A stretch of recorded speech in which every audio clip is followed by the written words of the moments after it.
Au nom du Père et du Fils et du Saint-Esprit. Amen. La paix de Jésus soit dans votre maison. J'espère que vous allez bien, que vous êtes dans la paix et la joie de Jésus. Alléluia. Nous continuons à lire Saint Luc, chapitre 16, versets 9 à 15. Il y a une reprise de la lecture d'hier, parce que hier j'avais lu la lecture plus longue pour comprendre le sens du début de lecture proposé. Et comme il y a énormément de choses à entendre dans ce que dit Jésus dans cette séquence d'évangile, donc on est au verset 9 jusqu'au verset 15. Que ta parole, ô Jésus, rentre dans mon esprit, que ma bouche proclame ta parole et que mon cœur accueille ta parole. Et moi je vous dis, faites-vous des amis avec ce maudit argent, quand il viendra à vous manquer, eux vous accueilleront dans les demeures éternelles. Celui qui est digne de confiance dans de petites choses le sera pour de plus grandes. Celui qui est malhonnête pour de petites choses le sera également pour de plus grandes. Donc si on ne peut compter sur vous pour ce maudit argent, qui vous confiera les vrais biens? Si on ne peut compter sur vous pour des choses extérieures, qui vous donnera ce qui est vraiment vôtre? Un serviteur ne peut pas rester à servir deux maîtres. Ou bien il détestera l'un et aimera l'autre, ou bien il soignera le premier et se moquera de l'autre. Vous ne pouvez pas servir Dieu et le Dieu argent. Les pharisiens aimaient l'argent, quand ils entendaient tout cela, ils se moquaient de lui. Mais Jésus leur dit, vous jouez les justes aux yeux des hommes, mais Dieu connaît votre cœur, ce qui s'élève haut chez les humains, Dieu l'a en horreur. Merci Jésus pour ta parole. Donc, tout est dit. Si on ne peut pas vous confier des petites choses, on ne vous en confiera jamais des grandes. Verset 10. Celui qui est digne de confiance dans les petites choses le sera pour de plus grandes. Celui qui est malhonnête pour de petites choses le sera également pour de plus grandes. Donc si on ne peut compter sur vous pour ce maudit argent, qui vous confiera les vrais biens? Quels sont les vrais biens? Si on ne peut compter sur vous pour des choses extérieures, qui vous donnera ce qui est vraiment vôtre? À quoi fait allusion Jésus? Qu'est-ce qui est vraiment nôtre? Eh bien, là où est ton cœur, là aussi est ton trésor, nous a dit Jésus à de très nombreuses reprises. La parabole de celui qui trouve une perle dans son champ. Cette perle, eh bien, c'est Jésus dans notre cœur. C'est l'amour de Dieu qui est vraiment notre bien ultime. L'argent, on se rappelle hier, très bon serviteur et très mauvais maître. Enfin, bon serviteur et très mauvais maître.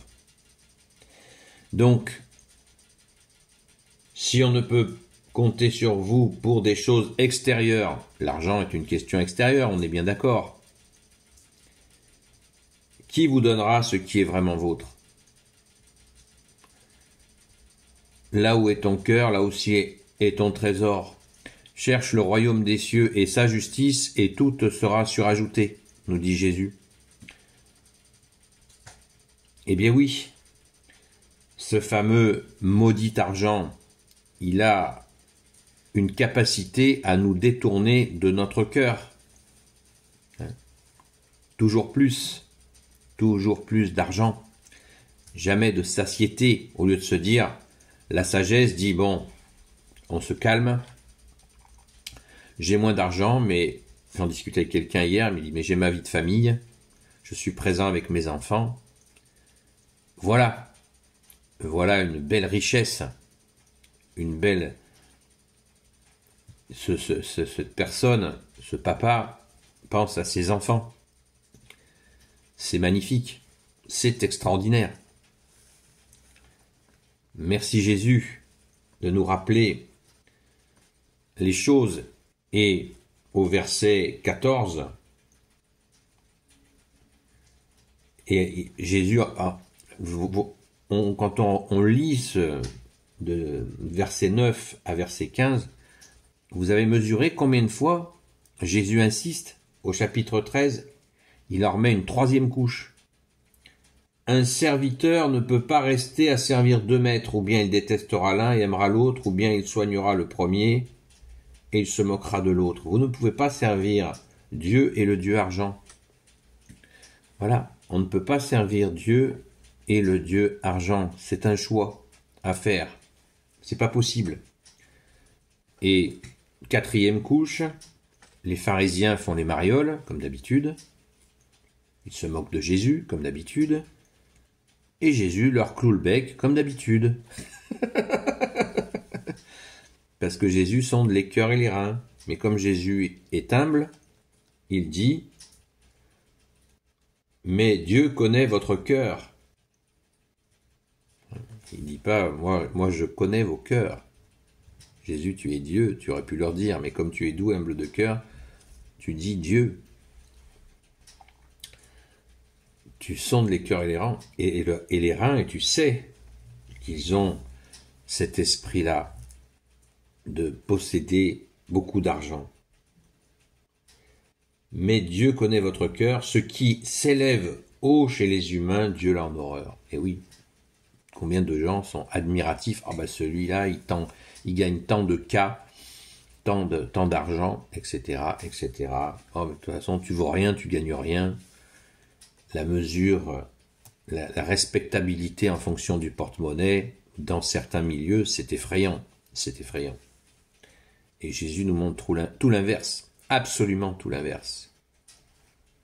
L'humilité, la sobriété, et comme dit ce fameux saint dont j'ai toujours pas le nom, désolé, qu'il me pardonne, je lui demande pardon, qui a dit « Désirons ce que nous avons, apprenons à désirer ce que nous avons ».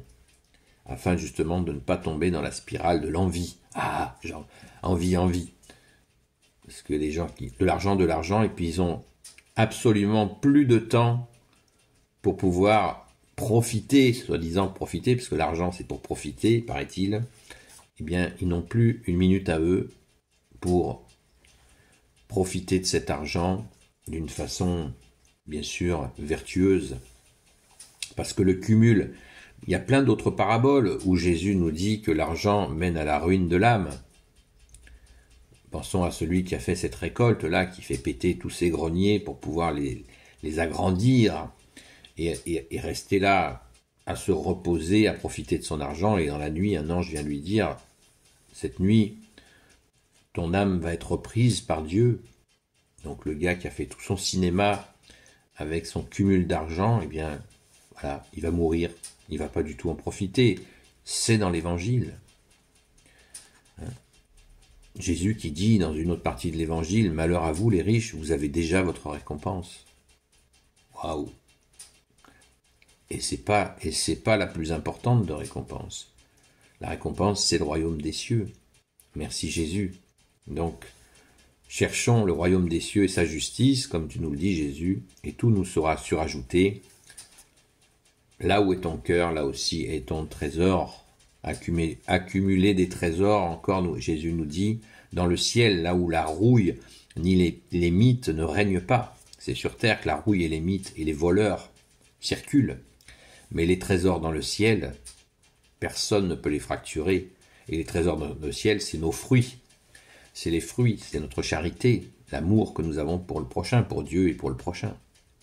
Waouh! Merci Jésus de nous aider à accumuler un grand trésor dans le ciel. Amen. Béni soit le Père, le Fils et le Saint-Esprit. Amen. Ô Marie, Reine des cieux, grand Saint Joseph, ô Sainte Marie-Madeleine, chère Sainte Patronne, bien-aimé Jésus, toi qui peux tout et qui portes tout, toi le Sauveur, toi l'Emmanuel, je te confie toutes celles et ceux qui regarderont cette vidéo, ainsi que leurs proches, selon ta sainte volonté. Sainte Marie, grand Saint Joseph, Sainte Marie-Madeleine, chère Sainte Patronne, et vous tous les saints et saintes amis de toi Jésus, Saint Michel Archange, je vous confie toutes celles et ceux qui regarderont cette vidéo, ainsi que leurs proches, selon ta sainte volonté, ô Jésus. La paix de Jésus soit dans votre maison, et je vous dis à très vite.